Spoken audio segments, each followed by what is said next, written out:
बिस्मिल्लाहिर्रहमानिर्रहीम। अस्सलाम वालेकुम व्यूअर्स, कैसे हैं आप लोग? खुदा आपको रखे खुश आबाद। गुनाह बारिश के ख़तरों के बराबर भी हों तो माफ़ हो जाएंगे माह रजब का ज़बरदस्त अमल।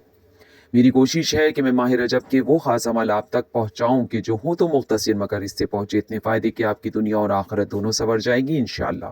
तो दुनिया के लिए तो जीते हैं, इन मुबारक महीनों में करें आखिरत का सामान इकट्ठा।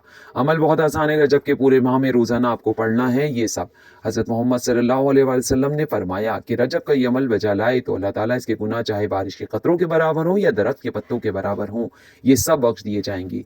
ये है फजीलत इस माह की अमल। ये सारी सूरतें 3 मरतबा पढ़ना है। सूरह फातिहा 3 मरतबा, आयतल कुर्सी 3 मरतबा, सूरह काफिरून 3 मरतबा, सूरह इखलास 3 मरतबा, सूरह फलक 3 मरतबा, सूरह नास 3 मरतबा, और फिर 3 मरतबा ये मुख्तसर तो दुआ पढ़नी है, फिर 3 मरतबा दुरूद पाक, फिर 3 मरतबा ये पढ़ें अल्लाहुम्मा अग़फ़िर लिल मोमिनीन वल मोमिनात, 3 मरतबा अस्तग़फ़िरुल्लाह व अतूबु इलैह। मुझे दुआओं में याद रखें, मेरे चैनल को कीजिए सब